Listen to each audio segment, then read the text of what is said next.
He is the CEO of the International Franchise Association, one of our nation's largest business associations, with more than 10,000 members. IFA represents members in every aspect of the franchise community and across the nation. Chairwoman Velasquez, thank you very much for the introduction. And Ranking Member Graves, members of the committee, it's a pleasure to be here today to applaud your efforts to restore the access of credit for small businesses, and in particular to urge our strong support for the Small Business Credit Expansion and Loan Market Stabilization Act. I'm Matt Shay. I'm President and CEO of the IFA, headquartered here in Washington, and very privileged to represent our 1,200-member companies who create small businesses across this country. And you've got my written remarks, and so rather than go into detail on those, what I'd like to do is just try to make 3 points with you and emphasize those. First, that no matter what you've heard, the credit crisis affecting small business and franchise businesses in particular is severe and becoming acute, and more so every day.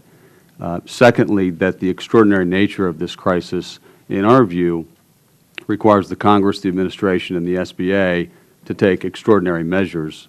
And third, and I think maybe most importantly, we feel very strongly that a renewed emphasis on access to credit for small business, on the facilitation of loans for small business, can help lead our nation back into a period of sustainable economic recovery, and to put a fine point on that, to create jobs. And I think that's what we all are most concerned about today, is the creation of jobs. And we really believe that a renewed emphasis on access to loans for small business will help us achieve that. We think franchising is a particularly apt prism through which to look at the impact of the credit crisis on the small business community. There are franchise businesses operating in virtually every sector of small business, and because of the nature of the way in which small business franchises are regulated, the way they register at the federal and state level, the way information is reported to the franchisors, it's much easier to monitor and analyze the impact of this credit crisis on franchise businesses generally than it is on independent businesses in particular. Our research and the experience that we have with PricewaterhouseCoopers, who have conducted a number of research projects for us, demonstrate that there are more than 900,000 franchise businesses operating in the United States today. Those businesses create jobs for 21 million Americans and generate more than $2.5 trillion of total economic output. And to put that in perspective, that's 15% of the private sector workforce and 12% of total GDP, or total economic output. So it's a significant and growing component of the nation's economy.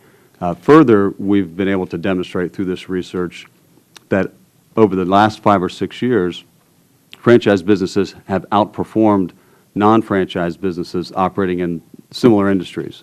So franchise business is a more efficient way to create jobs, to invest capital, and ultimately to drive growth in our economy.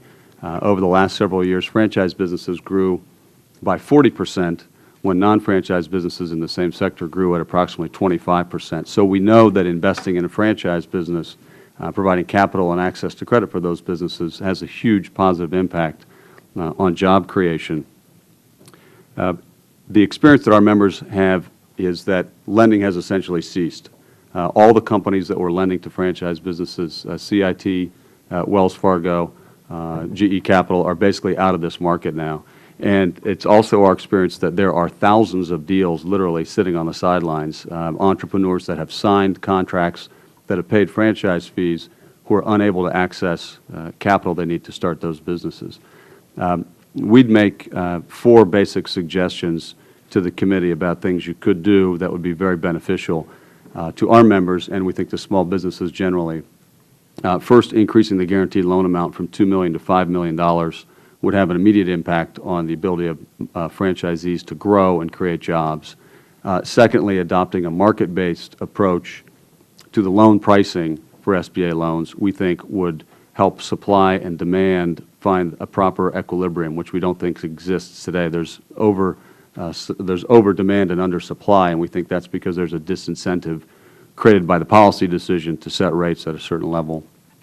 Third, we believe there are some things that can be done in terms of regulations we could adopt that would put emphasis back on making loans available to small business startups through the 7A program, as opposed to other ways in which this program has been utilized over the past year. We think in particular the refinancing of real estate has artificially indicated that there's a heavy usage here when the money's not really going where it needs to go, which we think are really the small business startups. And then fourth and finally, we think the audit standards are creating a level of uncertainty for lenders that are creating some disincentives for them in terms of their ability to rely on the guarantee that an SBA loan will in fact be backed up should things not work out the way we all hope they do. So we applaud the committee's efforts. We appreciate the things you're doing, and we stand ready to work with you to adopt these changes. Thank you very much. Thank